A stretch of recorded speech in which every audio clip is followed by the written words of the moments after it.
depending on what my needles are doing, I'm gonna start with the cut in or the cut out.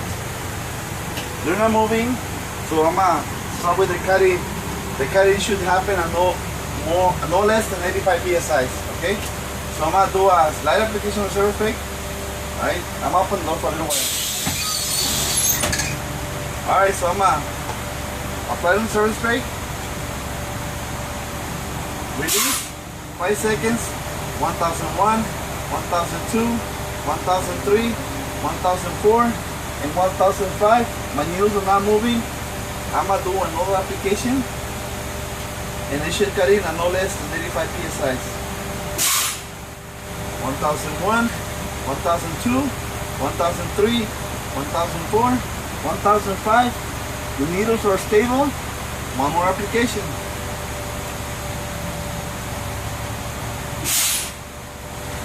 Stable. 1001, 1002, 1003, 1004, 1005. Not moving. One more application.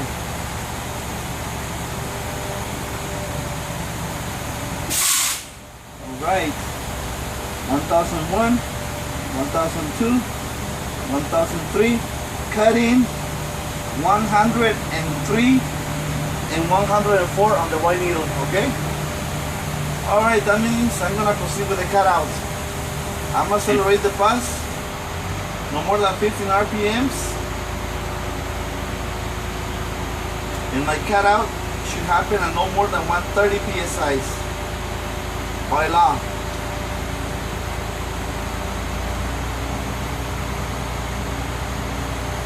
And how do I know my cut out happened? I'm gonna note to the needles they become stable.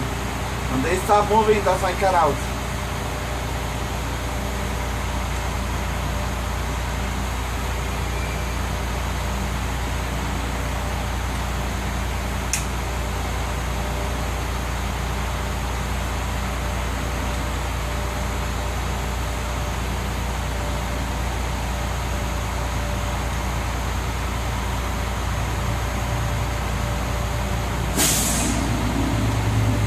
Alright, my needles are stable now. Red needle 121, white needle 118. Alright, so I'm gonna proceed on with the static pressure test. Key on off position. Alright, my needles are stable. And I'm gonna wait for 1 full minute. And I shouldn't lose no more than 2 psi, and my minute starts now. Now during this test, I shouldn't lose no more than 2 psi's, and I'm checking for leaks in the tanks and not lines leading up to the surface brake. Alright.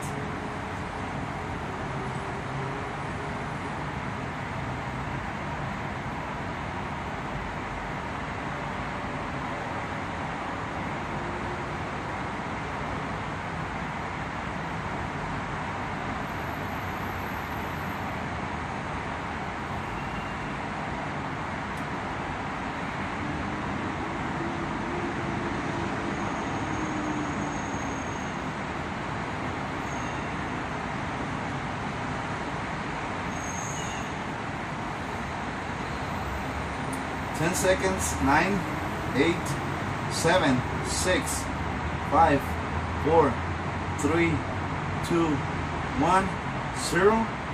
And my needles are stable, no air leakage. So that means I'm gonna proceed on with the next test, which is the apply air loss test. So I'm gonna release the parking brake and apply the surface brake at the same time. Wait for my needles to become stable again. My minute starts now. During this minutes, I shouldn't lose no more than 3 psi's. Now I'm checking for leaks in the entire system because I'm applying the service brake pressure to the entire system. That means that I'm checking for leaks in the front tanks, rear tanks, lines, service brake also. Very important, service brake chambers, right? And spring brake. Also my valves and hoses, why not? That's part of my entire system.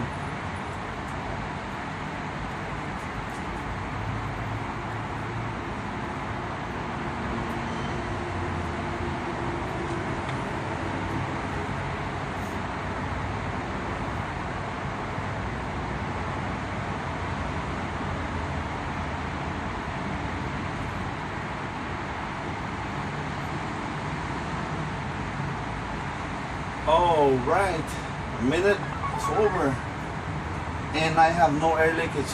So that means I'm gonna proceed on with the next test, which is the low warning device. For this test, I'm gonna turn the key on position, needles are resetting, warning lights are on and working. All right, now I'm gonna apply the service brake several times until my low warning device activates at no less than 60 psi. So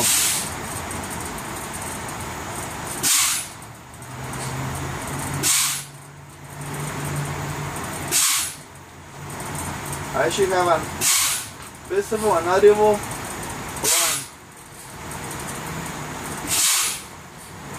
You see one needle got stuck?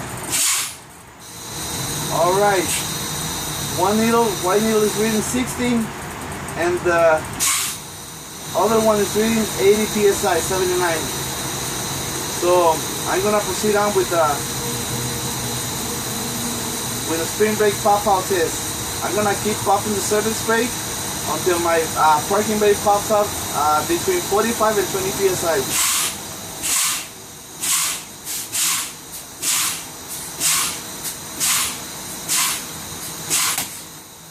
There you go. 28 psi on the one needle, white needle, red needle, 31 psi. I'm gonna turn the key on, put the engine on. I'm gonna help the assisted pass to build up the air to a minimum of 100 psi.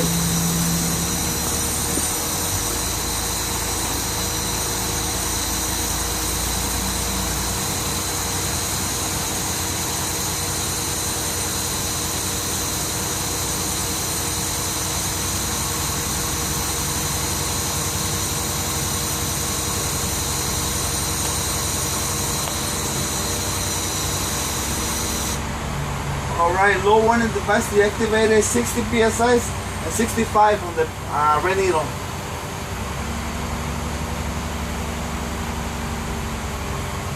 At this point, I'm going to make sure my seatbelt is on, and door is closed.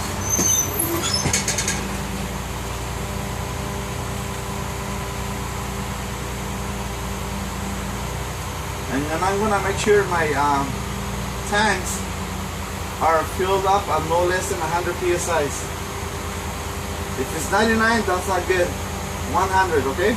No less than 100.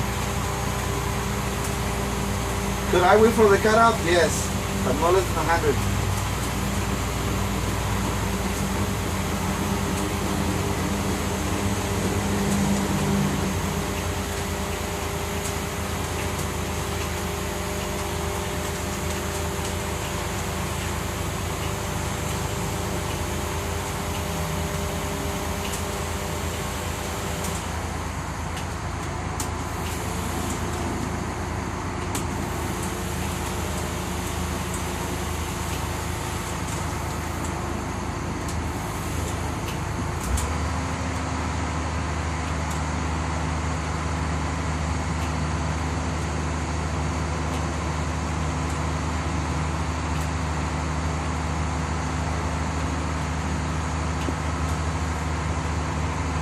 It takes a little bit long to fill up the tanks.